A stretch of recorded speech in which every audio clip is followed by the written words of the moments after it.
अस्सलाम वालेकुम, welcome to my YouTube channel.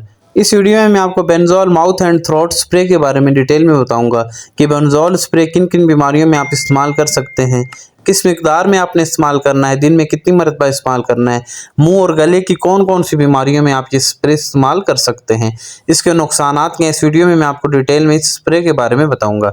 Video देखने से पहले आपसे रिक्वेस्ट है कि मेरे यूट्यूब चैनल को सब्सक्राइब ज़रूर करें ताकि ऐसी वीडियोस आप तक पहुंचती रहें, और बेल आइकन का बटन ज़रूर दबाएं ताकि आप तक नोटिफिकेशन मेरी वीडियोस की पहुंचती रहें। बेंजोल जो स्प्रे है ये मुंह के लिए और गले की बीमारियों के लिए इस्तेमाल किया जाता है। मुख्तलिफ़ किस्म के बैक्टीरिया से, वायरसेस से, फंजाई से या यीस्ट से इन्फेक्शन हो सकता है। मुख्तलिफ़ किस्म के इन्फेक्शन होते हैं मुँह के, गले के, जिस तरह के स्टोमाइटिस हो गया, टॉन्सिलाइटिस है, फेरेंजाइटिस है। इनके बारे में आपको डिटेल में बताऊंगा कि किन किन बीमारियों में आप ये इस्तेमाल कर सकते हैं। ये स्प्रे आप सबसे पहले जो इन्फेक्शन आपको मुंह का हो सकता है, ओरल थ्रश कहा जाता है उसे, ये फंगल इन्फेक्शन होता है, इसमें आप इस्तेमाल कर सकते हैं। इसके अलावा स्टोमाइटिस एक है, इन्फ्लेमेशन ऑफ म्यूकस। म्यूकस हमारी जो मुंह के अंदर जितनी भी लेयर होती है, जिल्द होती है तय, उसे म्यूकस कहा जाता है। उसमें इन्फ्लेमेशन हो जाए, इन्फेक्शन, उसमें इस्तेमाल कर सकते हैं। म्यूकोसाइटिस इसमें होता है कि म्यूकोजा की इन्फ्लेमेशन हो जाती है, ये मुंह में भी हो जाती है, और जीआईटी, गैस्ट्रोइंटेस्टाइनल ट्रैक, जो खाने की नाली है, इसमें भी इन्फ्लेमेशन हो जाता है। आप खाना नहीं खा सकते, कोई भी हल्की सी भी चीज़ आप खाएंगे आपको मिर्च मसाला लगना शुरू हो जाएगी, तो उसमें भी आप इस्तेमाल कर सकते हैं। इसके अलावा ग्लोसाइटिस, ग्लोसाइटिस ये होता है कि आपकी ज़ुबान जो है वो, उसमें सोजन हो जाती है, स्वेलिंग हो जाती है, उसमें आपको कोई भी चीज़ आपको खाएंगे दर्द होगा, मिर्च मसाला ज़्यादा लगेगा, आपको ज़ख़म पड़ जाएंगे ज़ुबान पर, तो उसमें आप इस्तेमाल कर सकते हैं। इसके अलावा डायबिटिक इंड्यूस्ड गिंगिवाइटिस, उसमें ये होता है कि आपके गम्स में, गिंगिवाइटिस में ये है कि आपके गम्स में इन्फ्लेमेशन, आपके मसूड़ों में इन्फ्लेमेशन हो जाता है, इन्फेक्शन होता है शुगर के पेशेंट में डायबिटीज़ की वजह से, तो उसमें भी आप ये स्प्रे इस्तेमाल कर सकते हैं। टॉन्सिलाइटिस, अगर आपके टॉन्सिल्स में इन्फेक्शन है, टॉन्सिल्स में इन्फेक्शन की वजह से आप कुछ खा पी रहे हैं तो उससे आपको दर्द होता है, टॉन्सिल्स में इन्फ्लेमेशन है, सोजन है, दर्द होता है, इस स्प्रे का जो असल काम है ये इन्फ्लेमेशन, सोजन को और पेन, दर्द को बिल्कुल ख़त्म करती है।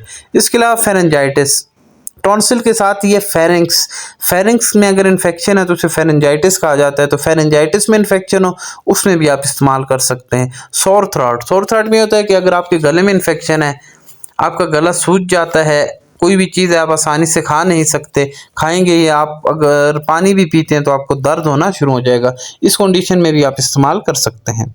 इसके अलावा टॉन्सिलेक्टमी, उसमें होता है कि अगर आपके टॉन्सिल्स रिमूव कर दिए गए हैं, किसी वजह से आपको टॉन्सिल्स रिमूव कर दिए डॉक्टर ने, अगर आपको एलर्जी है, अक्सर आपका गला ख़राब रहता था, ठंडा पानी से या किसी चीज़ से एलर्जी थी, या टॉन्सिल्स आपका डॉक्टर ने रिमूव कर दिए हैं, तो उसमें भी डॉक्टर ये एडवाइस करते हैं।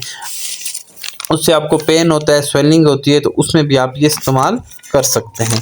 मुंह और गले की मुख्तलिफ़ किस्म की बीमारियों के लिए, कोई भी बीमारी अगर मुंह में आपके इन्फेक्शन है या गले में इन्फेक्शन है या दर्द है, किसी भी वजह से है, ये दर्द में फ़ौरन आराम पहुंचाता है, ये स्प्रे आप इस्तेमाल कर सकते हैं। अगर आपके गले में सोजन है, गले में दर्द है, तो आप ये इस्तेमाल कर सकते हैं। इसकी डोज के वाले से बता देता हूँ कि आप 2 से 3 मरतबा स्प्रे, जिस जगह आपको दर्द है मुंह में या गले में, तो दिन में 2 या 3 मरतबा आप इस्तेमाल कर सकते हैं। जहाँ पर आपको सोजन है या जिस तरह आपको आपके डॉक्टर एडवाइस करें उसी तरह आप इस्तेमाल करें।